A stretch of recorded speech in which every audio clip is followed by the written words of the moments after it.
In this lesson, we'll play with shadows and fog. Alright, so we are making some excellent progress on this model. So now I want to show you one of the benefits of working with your model. You can actually do some shadow studies and see how this will actually perform in this little sight area here throughout time. So to do that, you can just come to your Windows button up here and come down to Shadows. And what it'll do, it'll bring up our shadow settings.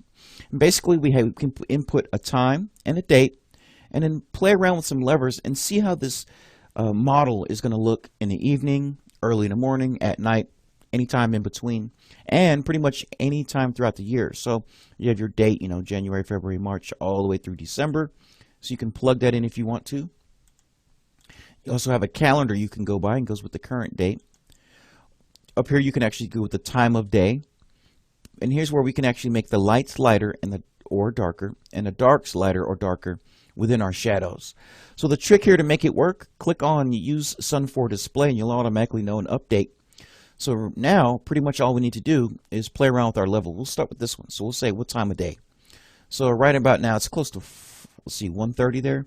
So if I move this, you can see how my building and how my site kind of react together when it comes to the movement of the sun here.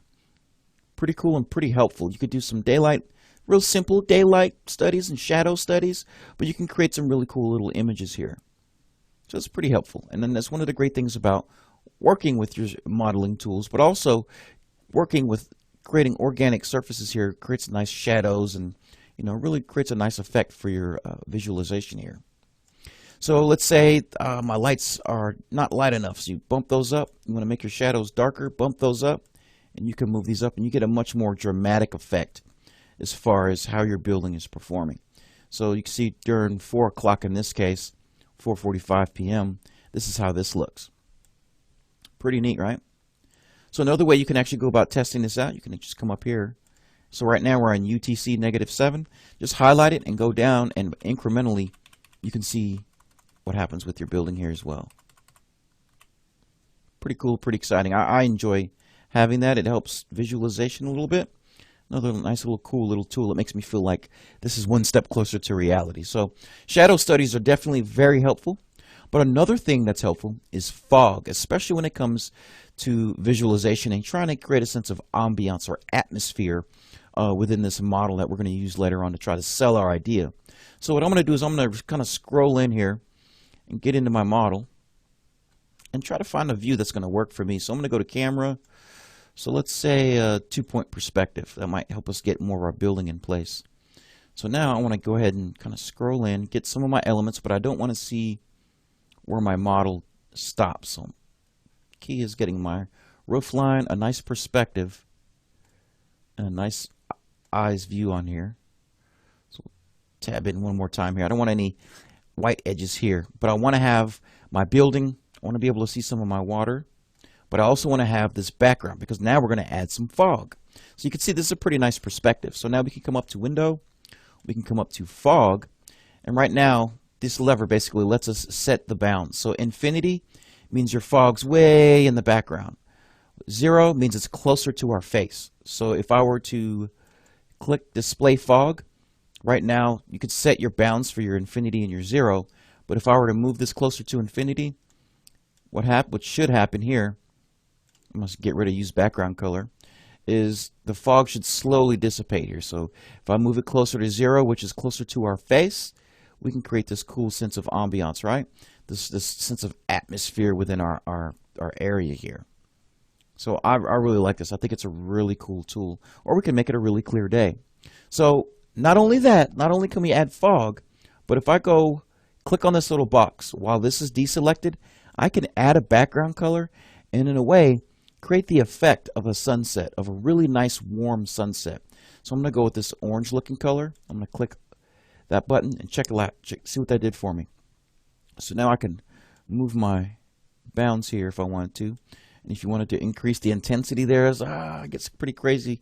But you can also move it out. And the further you move it to infinity, the more it becomes more of a sunset. And the more you can kind of lower your view here, or alter your view just a little bit, it creates that nice glowing effect in the background and it has a really nice fading effect. So those are a few ways that you can, add a sense of atmosphere and ambiance to your site model so that you can create nice views so you can kind of sell your idea. So last but not least, I'm going to show you another way that we can sell this guy, and it's creating scenes. So basically creating scenes is what I did here. This particular view here was a scene. And you could basically create a scene, but we're going to create a scene going from inside of our building. Then I want to create a couple of scenes going from the outside, and I'll show you what we can do with it. So our first scene is going to come from the perspective of Mr. Greg here. And I'm just going to orbit around, orbit around, orbit around, and I want to be able to kind of see my site. And it can get a little tricky trying to navigate through and look around in your site here or while you're in your building, but it's definitely a helpful tool. I highly recommend it. So we could say maybe we want to be right about here, and if we had some really nice furniture already, interior structure set in place, we can have that. So this will be our first scene. So now all you need to do is come up and grab our view here, go to view, go to animation, add scene, and go ahead and say update selected style, say create scene, and what it did was it created our scene. So this is now our scene. So it doesn't matter where I'm at. If I go back to zoom extents and I click on scene 1, it's going to bring me into scene 1 where I'm kind of looking out of the building a little bit. So you kind of see where we're going now. So I'm going to go back to zoom extents. I'm going to find Mr. Greg, find out where he's located. So let's go back to scene 1 one more time. So I want to kind of follow that path. So I'm going to back out and I'm going to go to scene 2. And what we can do is create another scene. I'm just going to right click on my scene 1 and I'm going to say add, and that means scene 2. So now I go to scene 1, I'm back inside looking out. And I go from there, I'm kind of looking around, and I want to add another scene. I can come down and bring us closer to another perspective of our site and give us another experience of our building. You'll right click, you'll go add. So then I'll kind of orbit around. This was like a funky shot here. I'm going to right click and I'm going to say add again. I'm going to kind of zoom out a little bit this time. We'll swirl around moving up. Right click, add. Kind of zoom out just a little bit.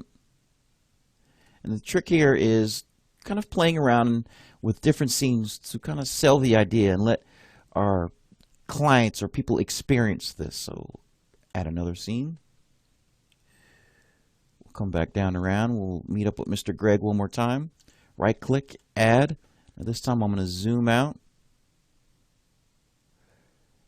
Bring us back to this last dramatic shot right here. So I'm going to right click and I'm going to say add. So what that did was I can go to scene 1, scene 2.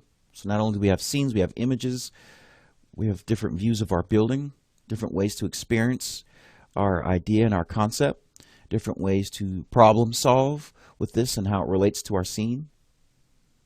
But by the time we get to the end of this, I'm going to show you something really cool. We get to our little money shot here. So now if I come back to view and I go to animation and I say play, what it's going to do, it's going to play the entire animation in a sequence. So I can step away from my computer and there we go. You just let SKETCHUP do the work for you and you're selling your idea. Really cool tool. I really enjoy this, especially if it's a design that I like and I really want to show it off.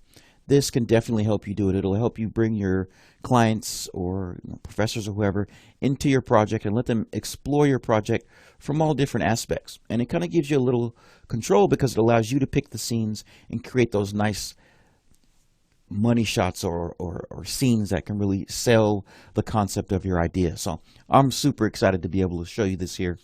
So now that we have this added to our arsenal of presentation tools to sell our concept, in our next lesson, I'm going to show you how we can take what we just created here, bring it into Google Earth, and then we can create some images in a contextual situation as opposed to just this really detailed look, intimate look at our design here and the site, the direct design site that it's impacting.